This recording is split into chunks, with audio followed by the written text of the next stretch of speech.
नमस्कार दोस्तों, स्वागत है आप सभी का एक और नए क्लास में। दोस्तों आज हम बात करेंगे फिगर ऑफ स्पीच अलंकार। जैसा कि आपको पता है, आप अगर 11 में होंगे तो आपको अभी नहीं पढ़े होंगे, और 12 में होंगे तो 11 में आप पढ़े होंगे अलंकार को। जैसे आपका हिंदी में अलंकार होता है ना, वैसे आपका इंग्लिश में भी अलंकार होता है, फिगर ऑफ स्पीच होता है। यहाँ थोड़ा मिसप्रिंट हो गया है, यहाँ सेवन होगा। ठीक है, हमको 7 प्रकार के अलंकारों को पढ़ना है।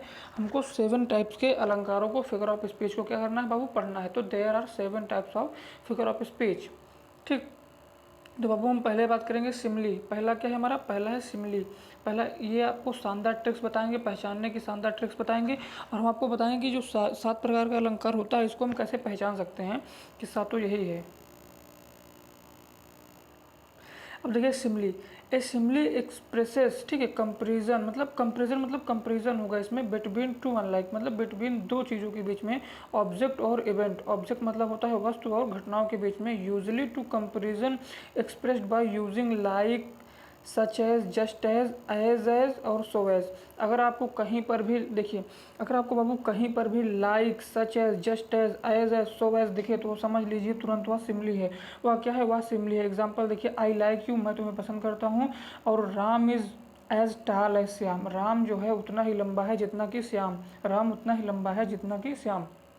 तो सिंपल सी बात है।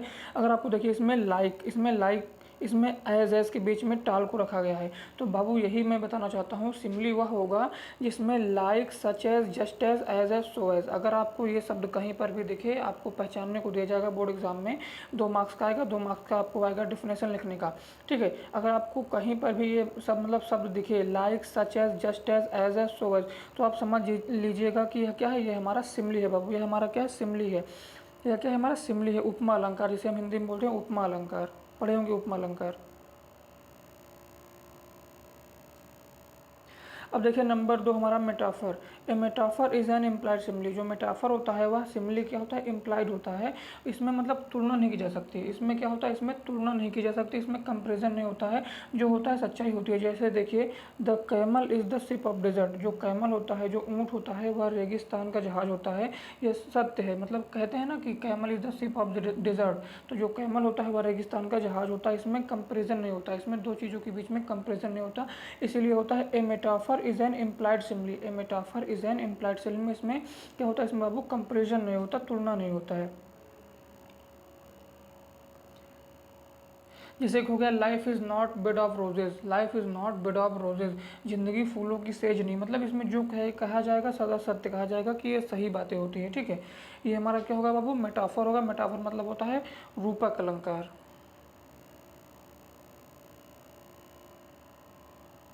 अब देखिए नंबर 3 हमारा पर्सोनिफिकेशन। पर्सोनिफिकेशन ऐसा मतलब होता है, ऐसा अलंकार होता है जिसमें किसी मतलब चीज़ के बारे में, किसी नॉन लिविंग थिंग के बारे में, किसी ऑब्जेक्ट के में क्या करते हैं, हम जान डाल देते हैं। ऐसी मतलब ऐसा कंपेरिजन करते हैं जैसे लगता है कि उसमें मतलब वो भी सजीव है, वह भी लिविंग थिंग है। देखिए, इन पर्सोनिफिकेशन लाइफलेस ऑब्जेक्ट और अब्स्ट्रैक्ट, लाइफलेस ऑब्जेक्ट और अब्स्ट्रैक्ट आइडियाज़ और thought as living things.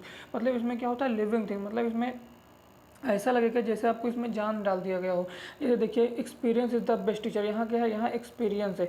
Experience क्या है, एक्सपीरियंस हमारा पर्सोनिफिकेशन है। एक्सपीरियंस क्या है बाबू, पर्सोनिफिकेशन है। जैसे experience is the best teacher, जो एक्सपीरियंस होता है, अनुभव होता है, वह अच्छा क्या है, शिक्षक है। जो मतलब अनुभव है वह अच्छा शिक्षक है। तो यार किसी का अनुभव शिक्षक तो नहीं हो सकता, किसी का अनुभव है वह शिक्षक तो नहीं हो सकता। जैसे हो गया, anxiety is sitting on her face. जो एंजाइटी है वह तुम्हारे फेस पर बैठी है, मतलब चिंता तुम्हारे फेस पर बैठी है। चिंता किसी के चेहरे पर बैठ सकती है? चिंता को आप देख सकते हो? अनुभव को आप देख सकते हो? नहीं देख सकते ना। तो इसमें बस मतलब तुलना, मतलब जान डाल रही है। इसमें नॉन लिविंग थिंग के बारे में क्या होगा, थ्रू आउट, देखिए, thought of as living beings, मतलब इसमें जान डालने की बात होगी, तो वह क्या होगा, पर्सोनिफिकेशन होगा।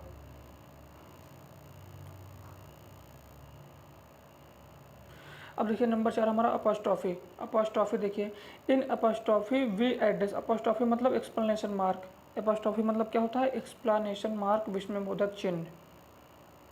देखिए, in apostrophe we address a dead person, a dead person, ठीक है, और सम लाइफलेस थिंग्स और an abstract ideas and living person. मतलब फ्रैलिटी मतलब frailty thy name is women, ये ऐसा होगा जिसमें मतलब कोई शब्द लिखा होगा उसके बाद एक्सप्लेनेशन मार्क लगा होगा। सिंपल सी बात, इसका पहचानने का यही ट्रिक है, यही एक ट्रिक है।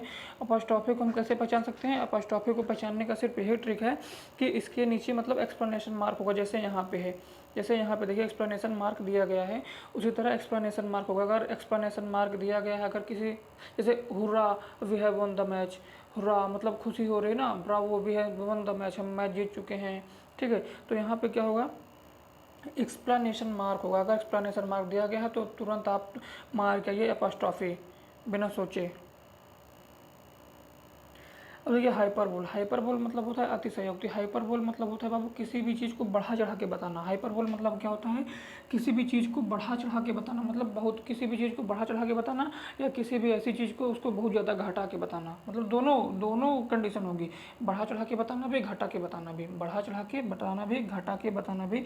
यहाँ पे हाइपरबोल में बाबू दोनों कंडीशन होगी, ठीक है। देखिए जैसे in hyperbole statement is made emphatic by over statement, मतलब कि किसी इन हाइपरबोल मतलब अतिशयोक्ति में statement is made emphatic by over statement, मतलब होता है यही, इसका अर्थ होगा कि किसी भी चीज़ को बहुत ज़्यादा बढ़ा चढ़ा के बताना या किसी भी चीज़ को बहुत ज़्यादा घटा के बताना, ठीक है। देखिए जैसे एग्जांपल देखिए, सी विप्ट, वह इतना मतलब सी विप्ट वह रोई ओशन ऑफ टीयर, वह इतना रोई कि उसके आंसुओं से समुद्र भर गया। बताओ कोई इतना रो सकता है? कोई इतना रोएगा कि मतलब ओशियन भर जाएगा? कोई इतना रोएगा? बताओ, आप भी सोचो कि कोई इतना रोएगा कि यार उसके आँखों से जो है, उसके आंसू से जो है, टीयर से उस ओशियन भर जाएगा? ऐसा इम्पॉसिबल है या कभी नहीं हो सकता है। तो ये क्या है? मतलब किसी भी चीज़ को बढ़ा चढ़ा के यहाँ बताया गया है। अब एक कोई कैसे, मतलब ऐसे बहुत से एग्जांपल हैं यार, किसी भी चीज़ को जैसे घटा के बताया जाता है तो वह हाइपरबोल होगा, सिंपल सी बात है, ठीक है। अगर किसी भी चीज़ को बहुत ज़्यादा बढ़ा चढ़ा के बताया जाए, अगर किसी भी चीज़ को बहुत ज़्यादा घटा के बताया जाए तो वह बाबू क्या होगा? हाइपरबोल होगा, बस। अब देखिए क्वेश्चन, देखिए हमारा नंबर 6 है ऑक्सीमोरोन। ऑक्सीमोरोन मतलब क्या होता है? विरोधाभास अलंकार। विरोधा मतलब कि विरोध करेगा। इसमें देखिए इसमें पॉजिटिव और नेगेटिव दोनों शब्द होंगे। जैसे देखिए in oxymoron we find the occasion of two word, of two word, हमको टू वर्ड मतलब पाते हैं, और फ्रेजेज या फ्रेज हैविंग अपोजिट मीनिंग, जो अपोजिट मीनिंग दिखाते हैं। जैसे she is feeling sweet pain, she is feeling sweet pain. देखिए अब देखिए सी इज़ फीलिंग, वह महसूस कर रही है स्वीट पेन मतलब मीठा दर्द। इसमें देखिए अपोजिट वर्ड है, वह दर्द तो महसूस कर रही है लेकिन कैसा दर्द कर रही है? मीठा दर्द, मतलब मीठा भी है दर्द भी है। तो ये क्या है? ये हमारा क्या है? ये हमारा ऑक्सीमोरोन है। ये हमारा क्या है? ऑक्सीमोरोन है। इसमें मतलब विरोध होगा, इसमें दो शब्द जो है उसमें अपोजिट मीनिंग होंगे। क्या होंगे? अपोजिट मीनिंग होंगे। अब देखिए अनोमोटोपोइया, अनोमोटोपोइया मतलब होता है जैसे किसी भी चीज़ की आवाज़, किसी भी जानवरों की आवाज़, इंसानों की आवाज़, लड़के की आवाज़, लड़की की आवाज़, बच्चे की आवाज़, बूढ़े की आवाज़, या किसी भी जानवर की आवाज़, गाय भैंस बकरी, मतलब किसी भी चीज़ की आवाज़। यार देखिए an onomatopoeia consist in using word similar to the sound, मतलब इसमें साउंड का बोध होगा बाबू। इसमें किसका बोध होगा? साउंड। अगर साउंड मतलब आवाज़ की बात होगी तो क्या होगा? वो हमारा अनोमोटोपोइया होगा, एनोमोटोपोइया होगा। देखिए जैसे हो गया एग्जाम्पल, देखिए एग्जाम्पल देखिए जैसे हो गया आई हेयर्ड, मैंने सुना, the water of lapping. Lapping मतलब होता है जो पानी, जैसे मतलब झरने से पानी गिरता है, पत्थर पहाड़ पे जो पानी गिरता है तो पानी की छन छन की आवाज़ें आती हैं, उसे हम वाटर लैपिंग बोलते हैं। क्या बोलते हैं हम उसे? वाटर लैपिंग बोलते हैं।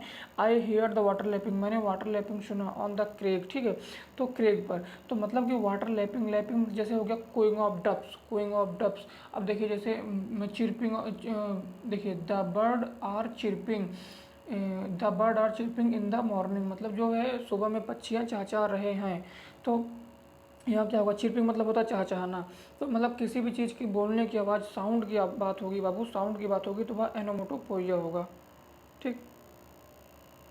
बस यही था। Thanks for watching this video. अगर आपको वीडियो पसंद आए तो वीडियो को लाइक शेयर कमेंट जरूर करना।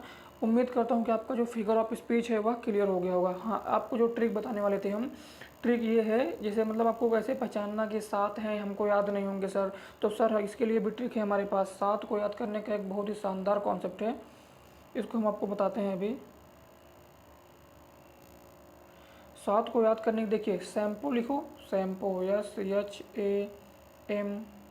SHAMPO, shampoo, S for simile, H for hyperbole, ठीक, याद करिए, लिख लीजिएगा इसको। A for apostrophe, M for metaphor, P for personification, O for oxymoron, O for onomatopoeia. Shampoo याद करिए सब याद हो जाएगा, सैम्पो याद करिए सब याद हो जाएगा। फिर से एक बार देख लीजिए, सैम्पो, SHAMPO, डबल ओ, ठीक है। ये क्या है, शैम्पू। शैम्पू देखिए, शैम्पू होगा, यस फॉर हमारा, लिख लीजिए, यस फॉर सिमली होगा, ठीक है, एच फॉर हाइपरबोल होगा, ए फॉर हमारा क्या होगा, अपोस्ट्रॉफी होगा, एम फॉर मेटाफर होगा, पी फॉर हमारा क्या होगा, पी फॉर बाबू हमारा होगा personification, O for oxymoron, O for onomatopoeia. उम्मीद करता हूँ कि आपको ये क्लियर हो गया होगा, उम्मीद करता हूँ बाबू कि आपका यह क्लियर हो गया होगा। और मिलते हैं नेक्स्ट लेक्चर में, तब तक के लिए ओके बाय।